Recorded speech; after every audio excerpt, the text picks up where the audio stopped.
Greetings and salutations, Michigan Ultimate Survivor League members. It is I, your commissioner, James L. Seagraves, coming to you from Studio A, but with recording setup B, so the quality's not great on this thing. Front-facing camera on my laptop, pretty garbage. Have many webcams, can't find them. What are you going to do?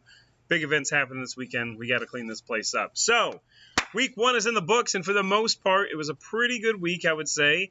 There's a few...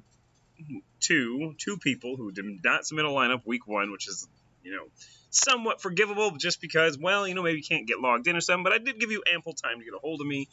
We'll talk about them in a minute. We'll also talk about the top 20 in the nation, really focus on the top 10. Some huge performances, some huge letdowns, and some huge just strokes of bad luck for certain owners. We'll talk about that as we get it going here for week two. Commissioner's Corner podcast. Here we are. We're at the Michigan Ultimate Survivor League page now. You might know this by now. Most of you do. Maybe one of you does not.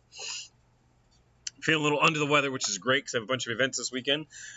So I apologize in advance for any throat clearing. So we're going to start off with just what happened in week one. We're going to look back.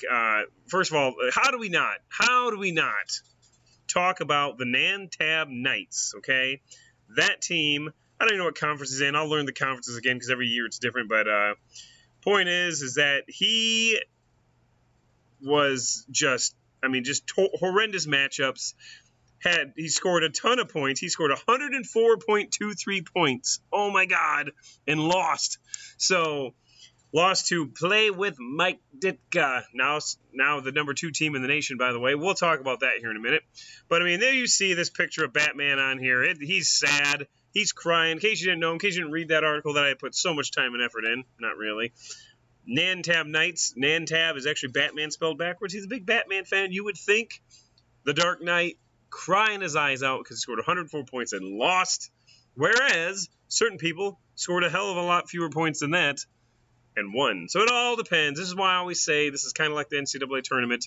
You can know your stuff, and it helps you out a lot. But in the end of the day, there's a lot of luck involved, or in this case, bad luck. So my heart's out to you there, Michael Myers. It's okay, though. It's about to be Halloween season. I'm sure you never heard those jokes before.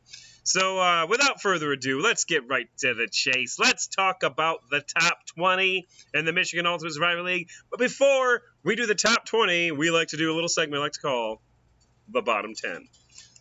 I don't have any music or anything right now, so this is just the Bottom 10, whatever. So we're going to go down here. Let's talk about the Bombers.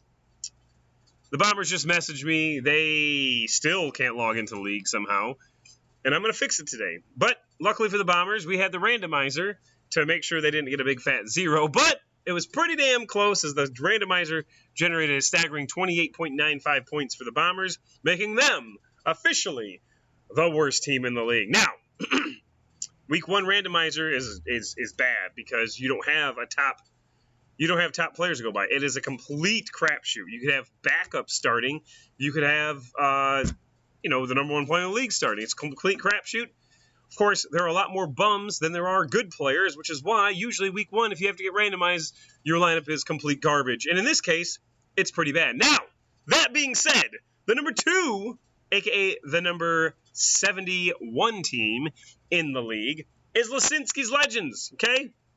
Keep in mind, I said there were 2 teams that were randomized, and Lisinski's Legends was not one of them! Oh my God, say it ain't so. It's true. 32.68 points with a legitimate lineup submitted.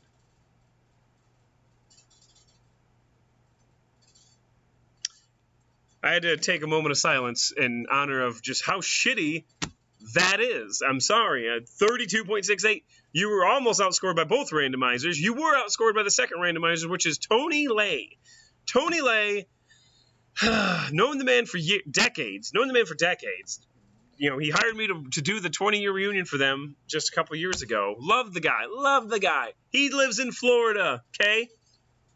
I don't think he was in the path of Hurricane Dorian, but nevertheless, we're going to say, hey, he lives in Florida. We're giving him a pass this week for not submitting a lineup. He may have been evacuated. Maybe not.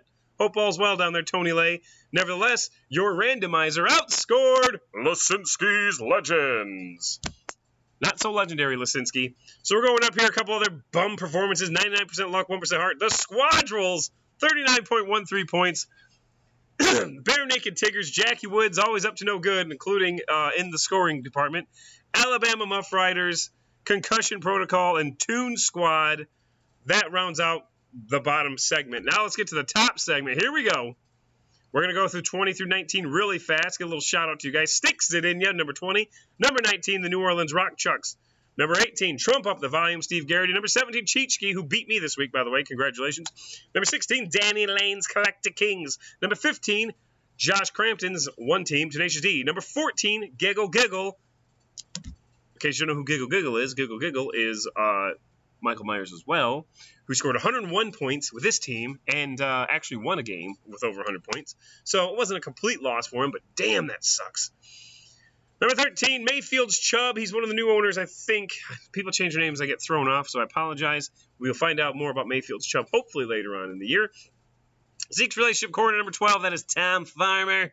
Brady's balls, number 11. And then we get to the top 10, Chiz Nasty. Now, who the hell's texting me right now at 8:14 in the morning? Probably a customer. Got to check it real quick. Hold on.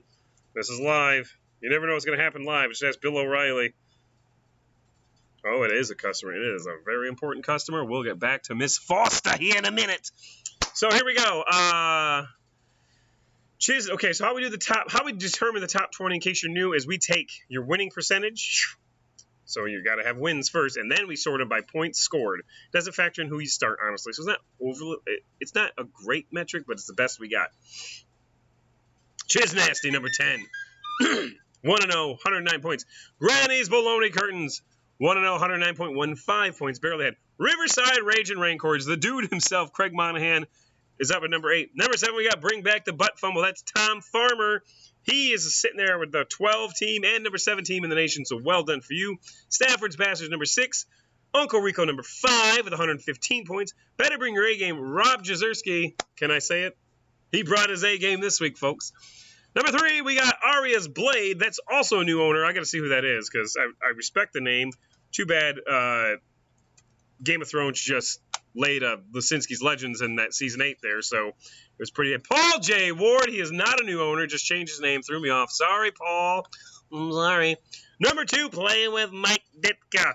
The other end of that 104-point performance is play with Mike Ditka. Tony Cromwell's team scoring 121 points, so good job to you. And the number 1 team in the nation. Here we go, here we go, here we go, here we go, here we go. For the first time in his story, his name is Cody Cole. This is my year, the aptly named This Is My Year. Cody Cole, number 1 in the nation for the first time in Cody Cole's rather lengthy muscle career. He's been in here almost every year. Not every year, but he's been in here quite a bit. Not a lot of people have been here since the very beginning, folks. But it's fine because a lot of people, that first year, we didn't know what the hell we were doing. And a lot of people left, but since year 2 and 3, we got some amazing owners that'll never leave this league. So I think, even though we don't have as many teams we've had in the past, this is going to be, not only is this Cody Cole's year perhaps, I think this is going to be the greatest year in muscle history because we have a well-developed ownership squad. People have been here for a lot of times, and even if this is your first year, chances are good you're recruited by someone who knows the league in and out. So I think it's going to be good. Let's see what my notes has to say next. Top 25 winners and losers. Here we go. Can we talk winners, please? I mean, do we really have to go any further than... Hold on. Now, let me tell you something here. Cody Cole, the aforementioned Cody Cole, asked me a question. He's like, how do I figure out who scored what for what team? Let me tell you. I'm going to show you a little secret here. If you go to reports and you go to... We can go a couple things. Go to franchise. Go to scoring history here.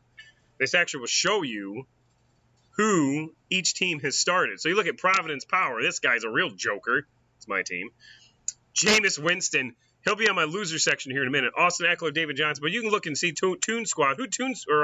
This is my year, rather. Where's this guy at? Number 1, this is my year. Who did Cody Cole start?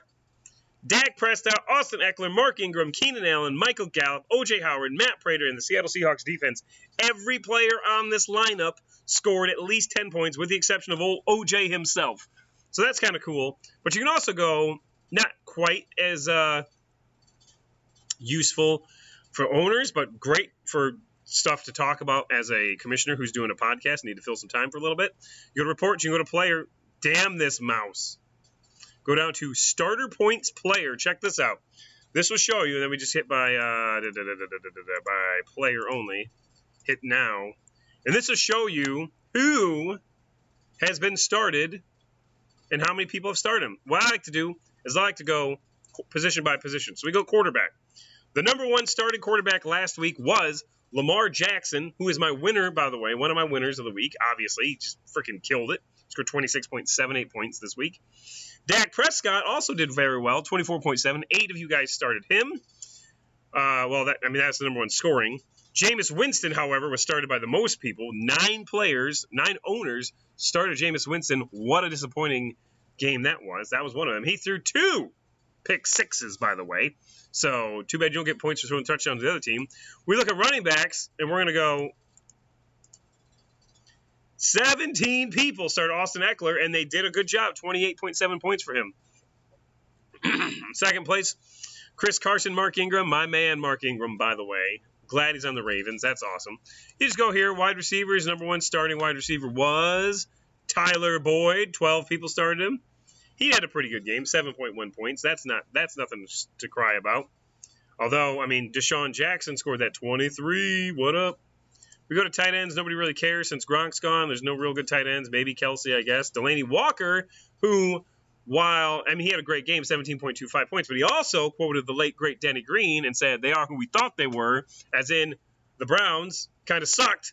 So they're the same old Browns, even though they spent all that money and all that hype. Well, didn't really work out. And by the way, I don't even have him on my winners list, but T.J. Hawkinson, I got to tell you, that guy is a player, no doubt about it. I'm a Lions fan, but I'm a realist Lions fan, and I know, I got to eat the cornbread, I don't eat the cornbread, okay? I think the Lions are a disaster. I think that this game was a disaster. It's like the same old Lions. I don't care what you say. Yeah, they didn't lose, but, honestly, I would have rather lost, probably, than a tie. Because at the end of the year, if you lose a game like this, you just look at it as another loss in the column. Now, for the rest of the year, we're going to be staring at that tie and be like, remember that game when they were just beating the shit out of the team for 3.5 quarters? And there's like, why play anymore? Now we're going to see that for the rest of the year. That one time. In fact, I'll go beyond that. Ties are so rare, you're going to see it for the rest of your life. You ever look back and you almost look at the 2019 stats. You're going to see that one time, like, you remember that time when the Cardinals were just getting their ass beat for 3.5 quarters, and then they started coming back, and then they had the ball with the 4th quarter, and were driving down the field, and then the Lions called a timeout? What? You're going to remember that forever because of the fact that you have that one tie in the tie column forever. We're going to remember Matt Patricia just like we're going to remember Marty Morningwig, but for different reasons. So anyway, side tangent, my apologies. Nobody really cares about kickers, so we're going to go to the defense and see who started who. Most people probably started the Ravens. Good job. Yeah, they had a good game. That's all I'm saying. One person started the 49ers. Whoever you are, you're looking like a genius today. So, other winners that I have, I kind of got sidetracked there. Austin Eckler, Lamar Jackson are winners. Losers, obviously, Jameis Winston and the Lions timeout, which I already mentioned. It kind of spun off there, but it's true. We think about it. That tie is going to last forever. You're like, why did they call a timeout when the other team was trying to hurry? Who knows? Doesn't make a lot of sense to me. So then, finally, where are we going here?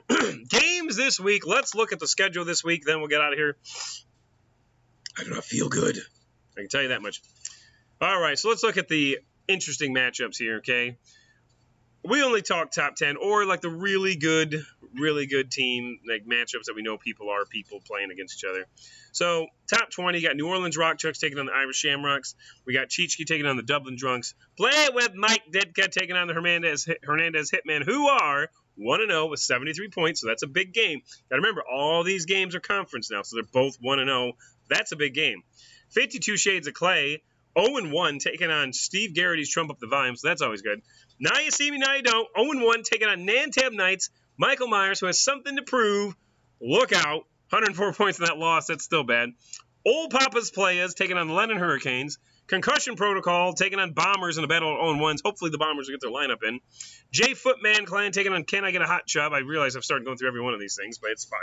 Both 1-0. Big game there. Neither of them are ranked, but they're both 1-0. Zeke's relationship corner taking on, the Apache Chiefs. They're both 1-0, and that game will be big, even though only one of them's right. The Tallywhackers, Josh Crampton's other team, 0-1 taking on Giggle Giggle, 1-0. Bare Naked Tickers versus Alabama Muff Riders. They're both in the bottom 20, so one of these guys will be really bad at the end of the week. True Blue Wrecking Crew, that is old Roger Brewer taking on Super Original Paul Smith, 1-0 and 0-1. Carry On Wayward Son. I sound like I'm going through puberty with this voice problem. Brian David taking on Cody Cole, the number 1 team in the nation. Carry on, my wayward son. Hopefully you beat his ass, because nobody wants to see a team go 2-0 and be clearly the best team in the league. Sticks It In Ya. That's Gregor Clegane taking on Steel City Sackers, Dustin Hanson. Cloacal Kiss. That's Maddie Bradley taking on Uncle Rico, number 5. Bitches Back. Kelly Fowler. She's 0-1. Not a great week. Taking on FarmersOnly.com. 0-1. That's a big game, though. FarmersOnly.com, if he goes 0-2, look out. He's not a defending champion, but he won 2 years ago. Here we go. This is what we're talking about. 2 top 20 teams playing each other. Tenacious D taking on Collector Kings. That's Josh Crampton versus Danny Lane. Is that your final answer? Taking on my Balzac Ertz, which is Don Knapp. So we got Cassandra Seagraves taking on Don Knapp, which is the father of our daughter's best friend. Ooh, we're going to have some Bible rocks, people. Let me tell you something. For notification, I don't know, that is Kevin Wilson. Hello, Kevin. Nice to meet you. Taking on Mick DeBose, Fly Eagles Fly. Rolling with my homies, Little Garrity. I don't know what his name is. Young Garrity versus GBC. Hey, good luck explaining that one to him there, Garrity's. I'm not even going to say anymore. And then we got a top 10 matchup, folks, as we got Chiz Nasty taking on Bring Back the Butt Fumble. Number 7 versus number 10. Huge game. The game of the week right there, folks. Chiz Nasty taking on Bring Back the Butt Fumble. That's Chisholm versus Farmer. And a battle for the ages, as they're both top 10 teams. A team has no name taking on Riverside Rage Rancors. Brandon Koski. Koski's 0-1, but you got to watch out for him. He historically is a great owner. He'll be there at the end of the year. Nasty Nuccia, Sarah Krasansky, speaking of great owners who lost, these guys are both 0-1. Monstars, they're new, I believe. Yeah, Kyle Stoker, hey, what's up? Mayfield's Chubb, number 13. That's Alan Harvey's second team. Oh, God. I didn't realize that till just now. Alan Harvey is the defending champion, Whispering Eye, so you're going to have your luck cut out there. Jason Taylor. Aria's Blade taking on Hockenstein. He's a new owner. He lost, unfortunately, but he scored 85 points, so that's good. That's number 3 versus them. Boston George, 0-1, 66 points, taking on Better Bring Your A Game. Rob Jazerski, he's number 4 in the nation. Number 6 in the nation, Stafford's Bastards. That's Bob Ames taking on Kakumbas, who 1-0, perennial playoff team, ladies and gentlemen. Kakumbas is, look out. Hopefully Tony Lay's back from the evacuation. They're playing Brady's Bowl, so that's a team that got randomized versus week taking on number 11. And then finally, the Wyans taking on the Black Hole. Gary King taking on Rob Bradley, the Black Hole. So, here some big games. Only a couple of ranked versus ranked teams, but that one, Chiz Nasty versus Bring Back the Butt Fumble, is a 10 versus 7. So, yeah, it's good. It's going to be good. It's going to be good, people. I'm telling you, it's going to be good. So, anyway, that's that for now. I got to get to work, got to respond to all these text messages coming through. So, hey, hopefully I'll be able to get bombers in. Hopefully, Tony Lay, you're all right. I don't mean to make light of a hurricane situation, but I think you're on the other side of the state. But maybe you moved. I don't know. Hey, we'll see you next week. Get your lineups in, folks. Thursday Night Football is tonight. See you later.